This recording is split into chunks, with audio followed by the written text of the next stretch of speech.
I pulled into the driveway at 6:42 p.m. sharp, just like I'd planned. The roses on the passenger seat had started to wilt from the heater, but they still smelled like effort. 30 years, I thought.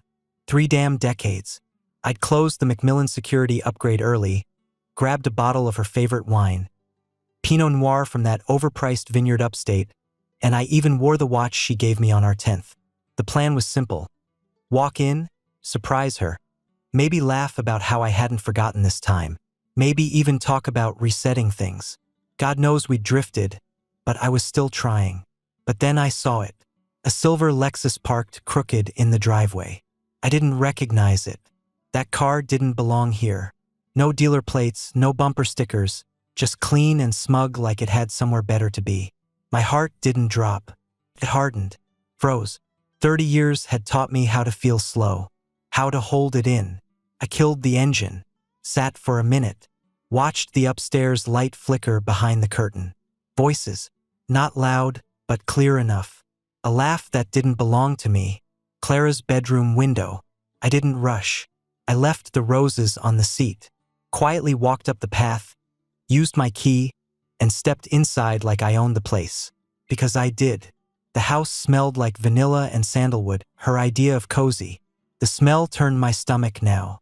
I took my shoes off. No need to leave mud when I burned the place down later. Figuratively. Upstairs, I heard the rhythm of 2 people who weren't worried about being caught. That told me everything. She didn't expect me. No second thoughts. No guilt in her gut. Just full confidence I was working late again. I pulled my phone from my jacket, turned on the camera, and hit record. Step by step, I climbed the stairs. I kept my breathing low, steady. I wasn't going to kick in the door. I wasn't going to yell. I was going to watch. The door was open just enough. Sloppy. Maybe he was cocky. Maybe she was too far gone to care. The soft sound of a headboard against drywall. Her voice, breathy, familiar in the worst way. And then I saw it. Saw him. I didn't know the guy, balding, mid-40s, gym body with the kind of tan you only get from cheating on someone who works inside. He was behind her, both of them lost in whatever lie they'd been telling themselves. I filmed 23 seconds. That was enough. Her face, his back, her words, her lies made flesh. I backed away, careful not to make a sound. Walking back down the stairs, each step louder in my own head than the last. Out the door, back to the truck. Still running video. I hit stop. I didn't drive home that night. I didn't drive to a friend's place or my sister's. I drove to a Motel 8 by the edge of town. Paid cash. Walked into room 112 and sat on the bed with the phone in my hand, like it weighed 50 pounds. I watched the video once. No rewind. No slow-mo. Just the truth, plain and brutal. Then I made a list.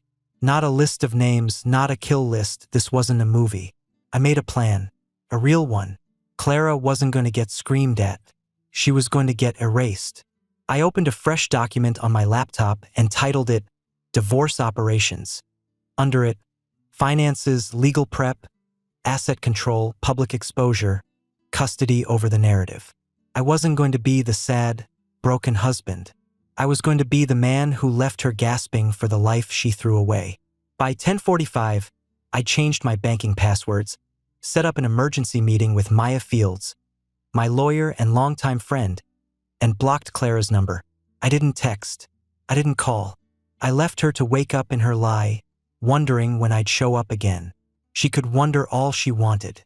By sunrise, I was sitting in Maya Fields' office, nursing black coffee and going over bullet points like I was prepping a hostile takeover.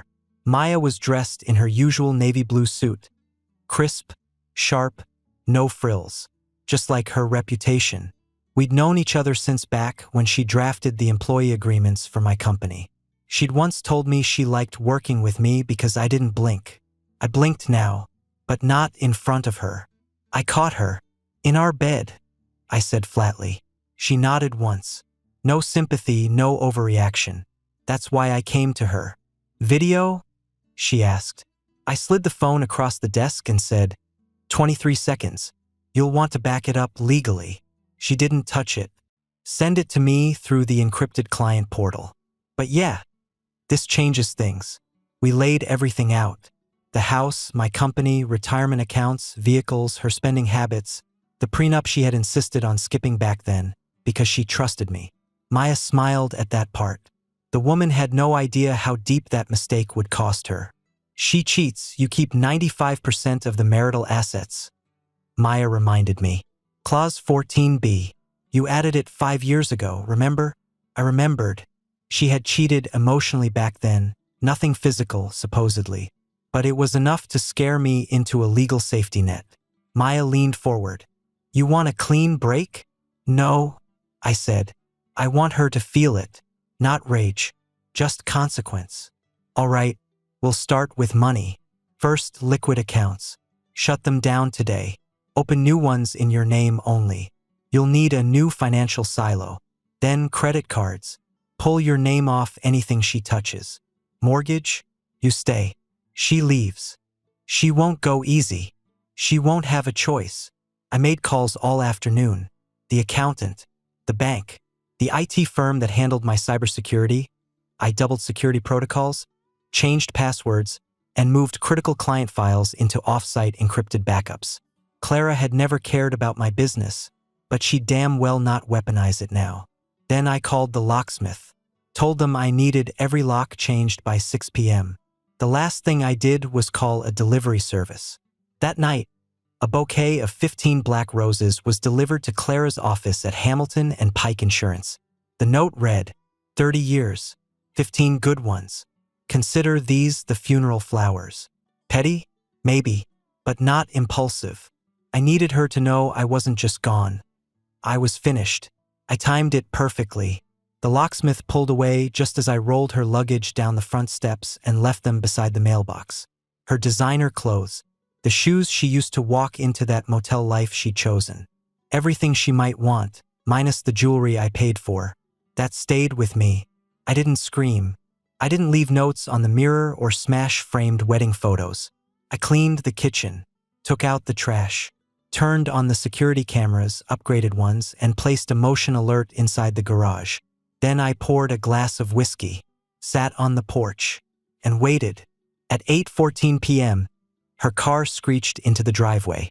No silver Lexus this time, just her Altima. She stepped out, saw the bags, then looked at the front door, tried her key. Nothing. She pounded once. Luke! I didn't move. She banged harder. You can't lock me out of my house. That's where she was wrong. I stepped into the entryway, cracked the inner door so she could hear me through the storm screen. You don't live here anymore. What the hell is this? Legal separation starts tomorrow. Expect a summons. The footage has already been archived and notarized. Don't contact me unless it's through counsel. She stood frozen, mascara smeared from wherever she'd rushed from. Hair in disarray. Not the smug woman from the night before. This one looked small, panicked, like someone who realized the leash had been cut and she had nothing to pull. You're making a mistake, she whispered. No, Clara. You did. In my house. In our bed. On our anniversary. I closed the door. Deadbolt turned with a heavy click. Later that night, I checked the camera footage. She stood by her luggage for almost 45 minutes before someone picked her up. Not the silver Lexus this time. Just an Uber. She was no longer my problem. Sunday afternoon. The kind of day that used to mean grilling on the back deck. Tossing a football with Ryan. Clara humming while chopping vegetables in the kitchen. But now it was quiet. Just me, a pot of black coffee, and 2 manila envelopes sitting on the table. One for Nora, one for Ryan. I had called them that morning. Told them it was serious, not dramatic. Just the truth. I didn't say much more. They arrived together. Both in their 30s now, grown, smart, responsible. Ryan, clean-shaven in a flannel, looked wary the second he stepped inside. Nora had her arms crossed before she even sat down. Dad, what's going on? Why's Mom at Aunt Denise's? I looked at them for a long moment. My kids. They didn't ask to be part of this. But they were. Whether they liked it or not. I caught your mother cheating, I said evenly. No theatrics. Ryan blinked. Nora scoffed. Cheating? With who? I'll get to that. Nora sat back hard in her chair. This is insane. She's been off, sure. But cheating? She was with another man. In our bed. I have video proof. Ryan looked down. Nora flinched like I'd slapped her. Jesus, Ryan muttered. Are you serious? I am. I didn't come here to make you pick sides. I'm telling you what happened because I won't be painted as the bad guy when she starts spinning her version. Nora stood, pacing. Who is he? John Burns, I said, watched it land. Ryan's eyes widened. The guy from her insurance office? I met him at Mom's birthday dinner. I nodded. Nora stopped pacing. You filmed it? You really have footage? Yes. Neither of them asked to see it. Not yet. Nora ran a hand through her hair. She said you kicked her out for no reason. That you'd been cold. Controlling. I didn't respond. Just slid the manila envelopes across the table. Inside were the bank statements, proof of my support, the divorce filing, and a short letter in my handwriting, calm, clear, not defensive. Just facts. She'll come to you with tears, with stories. I'm not stopping you from supporting her. I raised you to think for yourselves. But I won't lie to protect her. And I won't let her turn this into some emotional ambush. Ryan read the letter slowly. His brow furrowed, jaw tense. You're not angry? I am. But I'm also done. Nora didn't open the envelope. She stared at me, eyes glistening. I don't get it. Why would she? After all this time, why now? I shrugged. Ask her. There was a long silence. The kind that chews at your ribs. Finally, Ryan stood. I need some air. He walked out back. Nora sank into the chair again. I don't know what to believe. I nodded. You don't have to believe anything today, but eventually the truth will settle in. And I'll still be here when it does. She looked away. She said you changed after your company took off. That you weren't present anymore. She was right. I worked more. But I didn't lie, cheat, or pretend. I didn't trade 30 years for 30 minutes of dopamine. Nora's face softened just a touch. What do you want from us? Nothing. Just the courtesy of not being lied about. She nodded once. Okay. Ryan returned a few minutes later, more composed. You're not dragging this into court without a fight, are you? Oh, I'll fight. But clean. No mud. No noise. Just truth and law. They left together not long after, quiet and heavy with thought. I didn't ask what they'd decide. That wasn't my business anymore. My only job now was to stay steady. Later that night, Clara texted me. How could you poison them against me? I didn't reply. Let her feel the silence she earned. The next phase wasn't about anger. It was about control. Maya filed the divorce papers first thing Monday morning. Grounds, adultery. Everything was clean, documented, time-stamped. We attached the video. Sealed, of course, but admissible. Clara's name was now on official court documents tied to infidelity. The stain would follow her. Quietly, legally, undeniably. I sat in my office that afternoon, blinds half drawn, watching the sun bounce off the tinted windows. My assistant, Isabel, knocked twice and stepped in. She's here. I knew who she meant. Send her in. Clara walked in like she hadn't been evicted from my life just a week earlier. Heels clicking, lips tight, trying to play the role of composed woman wronged. You humiliated me, she said, arms crossed, standing like she owned the room. I didn't stand, didn't offer a seat. You did that to yourself. You had no right. My clothes on the lawn? Black roses at my office. Better than what I caught in our bed. She flinched but kept her chin up. Our children think I'm a monster. I didn't tell them anything they didn't deserve to know. You want to argue? Take it to court. Just remember, I've got footage. And a prenup. She stepped forward like she might slap me. That's when Isabel opened the door again. This time with 2 security officers behind her. Ma'am, I'll have to ask you to leave, Isabel said calmly. Clara turned on her. You little. She didn't get the word out. One of the guards stepped between them. Clara shoved him. Bad move.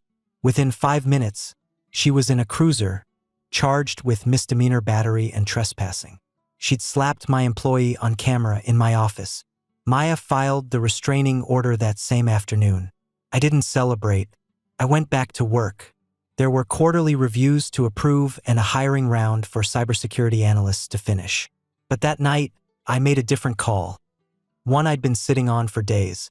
John Burns, her affair partner, married, works at Hamilton and Pike as a team manager, has 2 daughters, lives over on Willow Creek Lane. I'd done my homework. I had his work email, his home address, and more importantly, I had a copy of the hotel reservation he made under his own name. I wasn't going to send it to his wife. That was her battle to fight. But I knew where she worked, a private elementary school. And their board of directors was big on moral values and community role models. So I printed 2 copies of the hotel bill and the court affidavit naming John in the divorce filing. No note, just the documents. 1 copy went in a manila envelope marked confidential HR to Hamilton and Pike. The other, addressed to the school board. It wasn't revenge. It was exposure. Let the truth do what it does best, destroy slowly. That Friday, I got a call from Ryan. He didn't waste time with pleasantries. She came by my apartment, said you were out to ruin her life. She cried for an hour. Did she tell you why she was on police record this week? Silence. She assaulted my employee, in front of witnesses, pressed charges. Another silence. Longer this time. Jesus, he said. Yeah. I didn't know any of this. She didn't want you to. A pause. Then, I think I need a break from both of you for a bit. I didn't argue. You do what you need to do, son. Just don't let her turn you into her shield. He hung up. I sat in the dark for a while after, watching the office lights dim across the parking lot. Clara used to say I was too calm under pressure, that my silence unnerved people. Now it was her turn to sit in silence. I hoped it ate her alive. The house was too clean. That was the first thing I noticed. No clutter, no perfume, no sound of heels against hardwood or the hum of a wine cooler. Just silence, and for the first time in weeks it didn't feel like punishment. It felt like ownership. I was done reacting to Clara. I wasn't going to spend the next 6 months reading court documents with a clenched jaw. I was going to rebuild what she tried to burn down. Me. It started with the bathroom mirror. I shaved my beard, trimmed everything short and even, looked in the mirror like I hadn't in years. Behind the tired eyes, there was still a man who built an entire IT firm from nothing, who never missed a mortgage payment, who didn't lie, cheat, or need to explain his worth. I picked up the dumbbells in the garage. 30 minutes, for sets, just enough to feel the burn in my shoulders and remind my body it was still mine. No sad music, no comfort food. I threw out the bourbon and started drinking black coffee again. 3 scoops, French press, just the way I liked it before compromise started dulling the edges of my life. The biggest change came to the house. I took down every photo with her face in it. Not out of spite, just cleaning the walls of someone who no longer lived here. I moved her grand piano into storage, repainted the bedroom charcoal gray, and ripped out the tired carpet for hardwood. It wasn't a purge. It was a reset. Maya called a week later. Clara wanted joint counseling, not to reconcile, but to heal. Maya said it was optional but might look good in court to attend 1 or 2 sessions. I agreed, not for her, not for any chance of recovery, but to stare her in the face while not giving her what she wanted. The session was at a neutral office near downtown. Clara was already there, dressed in a muted blouse and playing the victim with her hands folded and her lip trembling. The counselor, a woman in her 50s named Sharon, tried to set a tone of peace and empathy. Clara leaned in. I just feel like he abandoned me. I didn't flinch. I didn't abandon you. I walked away from betrayal. But we were disconnected. We hadn't been intimate in months. I kept my voice low. So you chose deceit over honesty? That's the part that breaks people, Clara. Not the sex. The lie. The counselor looked at her. Do you acknowledge the betrayal, Clara? Clara's eyes narrowed. I acknowledge mistakes were made by both of us. I stood. I think I'm done here. But we're supposed to. she started. We're not anything anymore, I said, calm as stone. I walked out, didn't look back. 2 days later, she tried to drag the kids into it. Nora called, saying Clara had invited her and Ryan to another session. Said it would bring closure. Don't go, I told her. But what if she's really trying? If you want closure, you can ask me anything. But don't let her use you as emotional leverage. She doesn't get to fail as a wife and then hide behind being your mother. Nora went quiet, then said, Okay, Dad, I hear you. That night, I went for a walk through the neighborhood. Just me, my hoodie, and the crisp evening air. Somewhere between the oak trees and the last porch light, I realized something. I wasn't angry anymore. Not the kind of rage that needs a release. The fire had burned clean through. What was left was colder, sharper clarity. Clara would keep spinning. Let her. I had my name, my house, my business, and my pride. She had gossip, police paperwork, and a story no one would fully believe. That was enough. 2 weeks after walking out of that therapy office, I took the RV out of storage. Her name was Maxine, and she'd been sitting under a tarp behind the shop for 3 years, ignored like most of the things Clara never approved of. She called it my midlife crisis on wheels. I called it freedom on 4 tires. I needed to get out, just for a few days. No lawyers, no signatures, no flashbacks to Clara's voice echoing through an empty house. Just road, silence, and space to stretch the soul. By late afternoon, I was halfway through the state and pulled into a small private campground near the Blue Ridge foothills. Gravel lots, creaky swings by the pond, kids biking past rusted grills. It wasn't glamorous, and that was the point. The place was run by a young guy named Jeff. Couldn't have been older than 25. Long hair tied back, oil-stained hands, sharp mind buried under baggy flannel and calloused fingers. I found him under an RV, swearing at a generator. You always curse at machines? Or is it personal today? I asked. He slid out, wiped his hands, and cracked a grin. Only the ones that insult my intelligence. I liked him instantly. That evening, after dinner, I found him sitting alone by the fire pit, nursing a cheap beer and poking the coals. You run this place by yourself? I asked. Grandparents left it to me. I keep it alive. Barely. He took a sip. Graduated top of my class in computer systems. Couldn't find a job in my field. No one hires kids with no experience. So here I am, campground manager, part-time mechanic, full-time disappointment. He didn't say it like he was fishing for pity. Just a plain fact. I nodded. Sounds like you need a break. Or a hand up. Maybe both, he said, tossing a twig into the flames. The next morning, I emailed my lead recruiter. Told him to schedule a video interview for a consultant-in-training slot, flexible remote work, entry-level with tech mentorship baked in. I didn't mention the kid by name. I just described the skills, the grit, told them I'd vouch personally if it came to that. Jeff had no idea. When I left 3 days later, I handed him a business card. If you get a call next week from someone named Janelle, take it. It's not a scam. He looked at the card, then at me. Why? Because you remind me of me. Only no one handed me a damn thing when I was your age. He nodded, silent for a beat. Thanks, Mr. Weller. Just Luke. Back on the road, with the mountains in my mirrors, I realized something had shifted. For weeks, I'd been tearing things down. My marriage, Clara's mask, even my own assumptions. But helping that kid, just a small gesture, felt like the first brick laid in a new direction. I wasn't trying to feel better. I was doing better. And for the first time in a long time, that was enough. I didn't plan on falling for Isabel. It started simple. Late hours at the office, overlapping schedules, shared meals because neither of us remembered to eat lunch.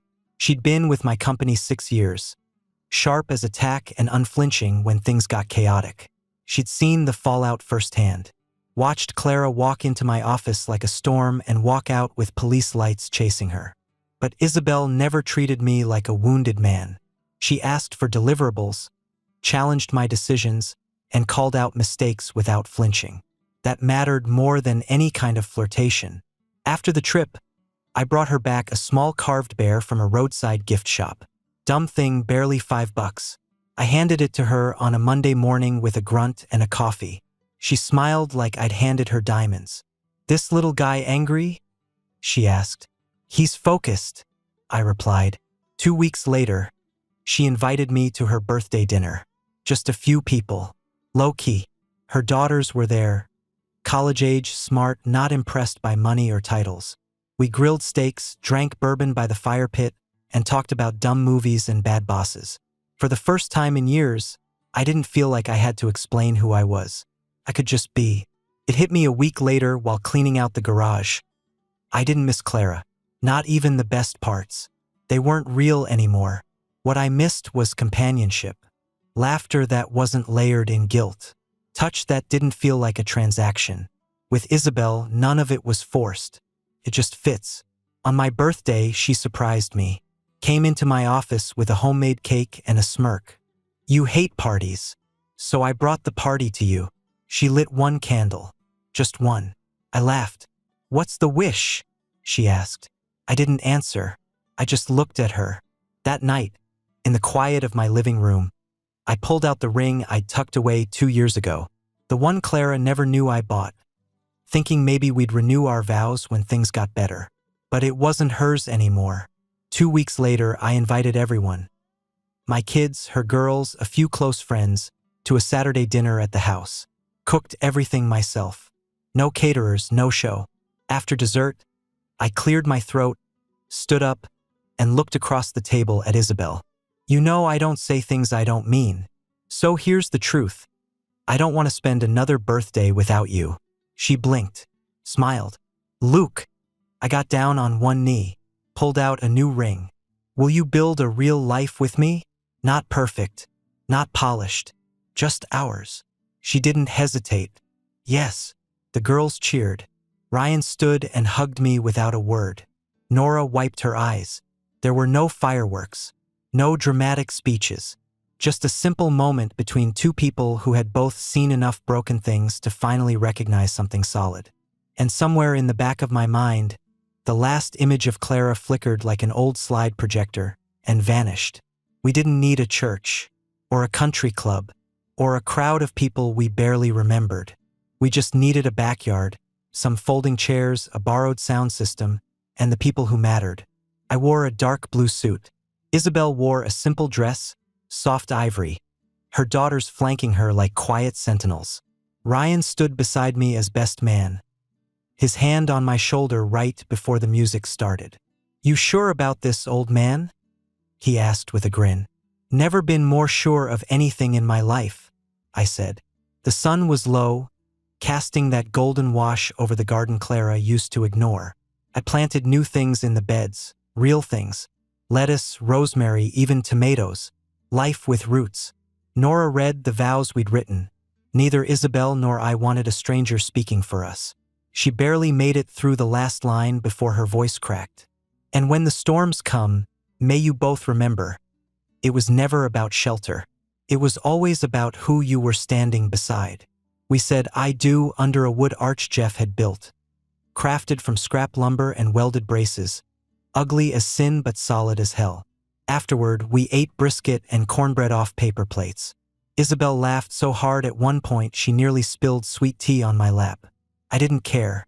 I hadn't laughed like that in years. Later that night, under string lights and a full moon, I held her hand and whispered, "You ready for Maxine?" "Only if I get to drive first," she said. We left the next morning. No fanfare, just us, an open road, and an RV that didn't care where we'd been. We drove straight back to the campground. Jeff greeted us with a crooked smile and a handshake that nearly crushed my fingers. He looked sharper now, cleaner, more confident. Told me he'd been promoted twice already, called Isabel ma'am, and offered us the best spot near the pond. We parked, unloaded chairs, sat with coffee as the wind stirred the trees overhead. "This," Isabel said, leaning against my arm, "this is the good life." I didn't argue. I didn't wax poetic. I just sat still and let it settle. There was a time I thought closure came from confrontation. from making Clara suffer, from leveling the score. But that was the old Luke, the man who lived in reaction, the man sitting by the pond with a woman who respected him, children who had found their own peace, and a future that didn't look like a battlefield. That man wasn't carrying any weight. Clara was legally gone. The papers were finalized, the restraining order still in effect, and according to Nora, she'd moved across the state to be closer to her sister. I hadn't heard from her since, and I didn't need to. Some things don't need revenge. They collapse just fine on their own. I'd built a new life, not on ashes but on choice. 6 months later, I stood at the front of the conference room in my own building, wearing jeans, boots, and a freshly pressed button-down. No tie. I'd stopped pretending I needed one. The quarterly all-hands meeting was wrapping up. I could see my employees, some newer, some who'd been with me since the beginning, leaning in, waiting for the usual updates. But this time, I didn't pull out the charts or revenue forecasts. I just cleared my throat. "You all know what we've built here," I said. "You've helped me make this company into something real. But this next chapter isn't just about staying afloat. It's about making sure the ship keeps sailing long after I'm off the deck." That's when I introduced Jeff. He walked up in a Navy sport coat that didn't quite fit his shoulders but carried more presence than most execs I'd met. He stood tall beside me, hands in his pockets, not a trace of nervousness in his eyes. "This is Jeff Morales," I said. "Some of you already know him. Starting today, he's the new Associate Director of Systems. I trust him. And over time, I hope you will too." A few people clapped. A few looked surprised. But no one objected. That was the thing about trust. When you live it, people follow it. After the meeting, I walked through the office shaking hands, cracking jokes. Isabel passed by, gave my hand a quick squeeze, then went back to her desk. She still handled ops like a pro, never asked for special treatment. That's why I respected her more than anyone I'd ever hired or married. Around 6 p.m., the place started to clear out. I grabbed 2 beers from the break room fridge and walked onto the back patio. Jeff joined me. "You didn't have to do all this," he said, cracking the cap. "I didn't," I replied. "I wanted to." He looked out at the skyline, took a long drink. "You think Clara would believe any of this?" I smirked. "She doesn't get a say in my ending." We drank in silence for a few minutes. Then Jeff asked, "Do you ever regret it? Not trying to fix it with her?" I shook my head. Fixing it would have meant pretending she didn't tear it apart. There's no healing in delusion, only delay. That night, back home, Isabel was in the kitchen making dinner. The smell of garlic and fresh basil filled the air. Nora had dropped off a photo album, pictures from the wedding, from the RV trip, from a weekend barbecue with the kids. I flipped through it at the table, one image after another. I didn't linger on the past, didn't search for ghosts. Every photo was proof that I didn't just survive betrayal. I rebuilt. Later, after dinner, Isabel leaned her head on my shoulder as we sat on the porch swing. "This is the life we were meant to live," she said. I didn't say anything right away, just let her words hang in the air like soft wind chimes. Eventually, I nodded. Not despite what happened, because of how we came through it. I stared out at the yard, at the garden lit by low lights, at the walls I repainted with my own hands. Clara took 30 years of my life, but she didn't get the last chapter. That part was mine, and it was just getting good.